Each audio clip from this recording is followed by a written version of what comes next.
Hello all. Today I'm going to show the next topic in the C# basic concept. Topic is the same like the operators. In the last video I given you the few operators. Okay. So now next operator is the assignment operators. Okay. So let's see what is the assignment operators. Our assignment operators firstly is start with the equal sign.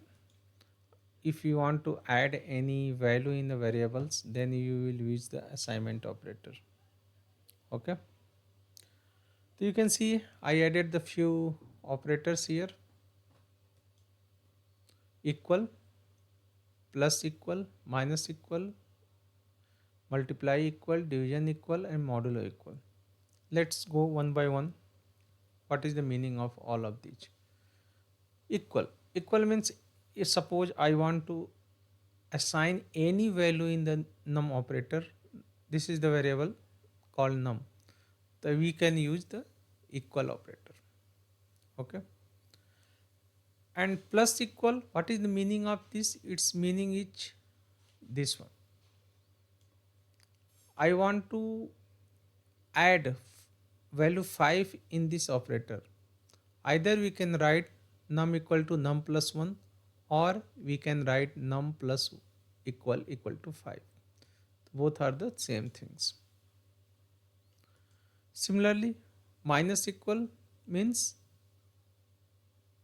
num2 equal to variable equal to variable 2 minus 5. You can say definition here: it subtracts right operand from the left operand and assign the result to left operand. Okay, similarly, from division slash equal to division. Okay, num3 equal to num3 divided by 5. What the value will come? It will assign to this one. Either we can write this way, or we can write this way also. Similarly, modulo equal the this one. Let's run this program. iprogram.cs, I am calling assignment operators. Just click on this run button. Let's see the result and we will compare.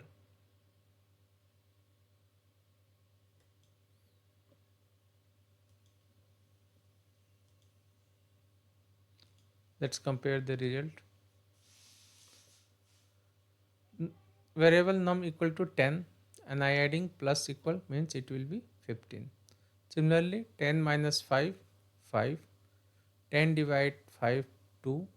11 modulo, it means 11 equal to 11 modulo 5. 11 modulo 5 equal to 2, because what is modulo means what is remainder is giving. This is the very simplest things of the assignment operators. Okay, now next things is the bitwise operator. That is very important. Just listen more carefully. What is the bitwise operators? If you guys had physics background, you know more about the bitwise. Okay, in the bitwise operator we have the few things. Okay, what are the things are?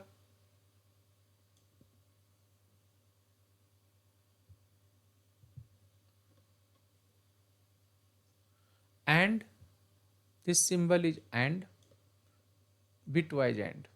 This is the or, bitwise or, and this is bitwise XOR. Bit, you guys already know the bit means the computer understood a value in the 0 1 format. Suppose there are two values, so this is the output. Suppose p 0 0, then and operator result will be the 0, or operator 0, and XOR also 0. Okay, 0 1 and 0, or 1 XOR 1, 1 1 and 1 or 1, that is 0, 1 0 and 0 1, 0. This is the very simple meanings of the AND or an XOR operator. Okay, you can see here AND will be 1 only if both is 1. Okay, let's see a simple example. There are two variable, int a equal to 5, b equal to 3, and I am apply here a and b, and I am apply here a or b. So let's see the result, then I will discuss with you. I am calling bitwise operator here.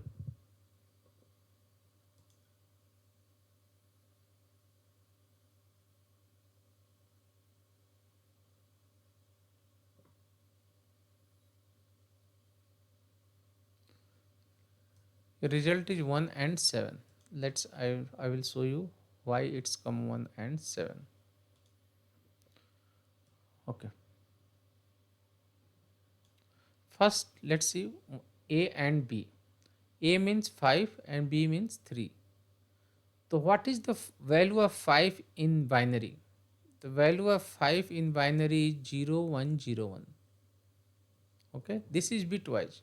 This is not the simple decimal value you are adding 5 plus 3. Okay, the binary of 5 is 0101. Binary value of 3 is 0011. Now it's adding by this rule, 000 in place of AND, 100 011 111. So this result should be 00001, and in decimal format it equivalent to 1. That's why our result is 1. Okay, let's see R, 000 101 011 111. So this value is equivalent to 7. This binary value is equivalent to 7. That's why our result is 7. Okay, so hope you guys understood about the binary operators, bitwise operators, how we are working. One more operators generally we are using extensively in programming practice is the ternary operator. Ternary operators requires three operands and perform a conditional check. It's shortcut of if else statement. Either we can achieve it by using if else, but if you want to achieve by using ternary operation, then we can do this way. Suppose this is the variable age equal to 18, and I want to check some condition, and based on the condition I will, suppose if age greater than 18, I am eligible to vote, else I am not eligible to vote. The if else condition we can write here, age greater than 18, then question marks. If it is satisfied, then this will print. If it is not satisfied, then this will print. Let, let me run this program and see.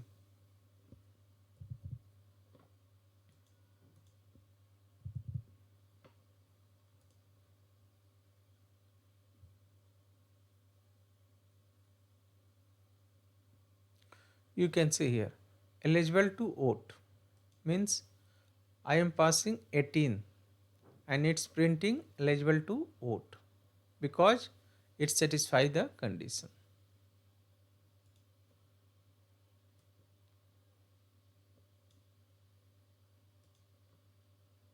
Okay,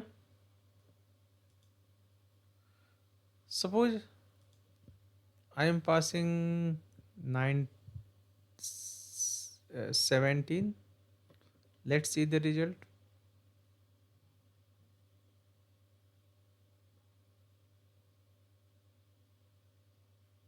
Not eligible because I am not satisfying the condition, that's why it's printed.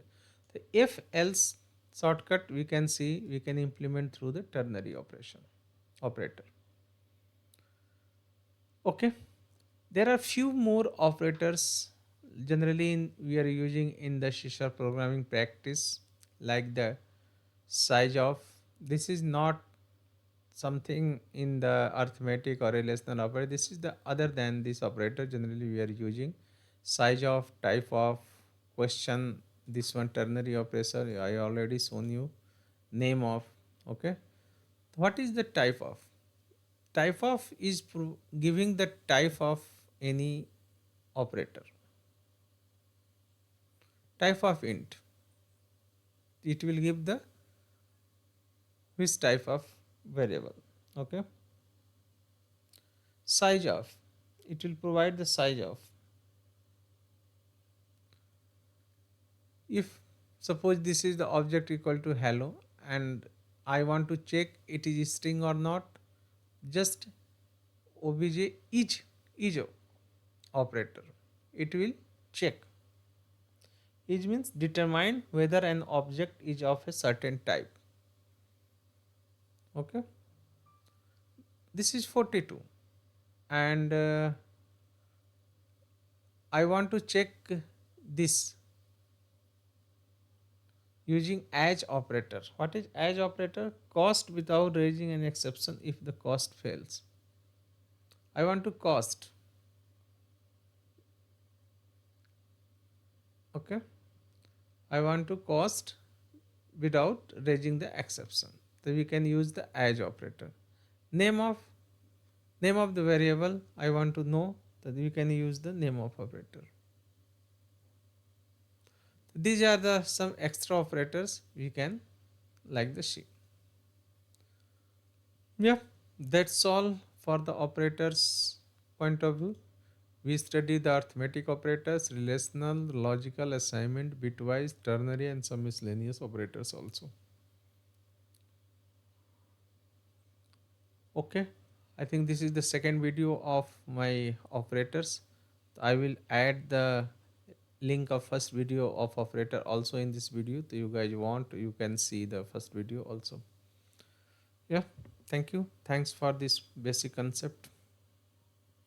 And we will come with again next topic will be the all looping concepts.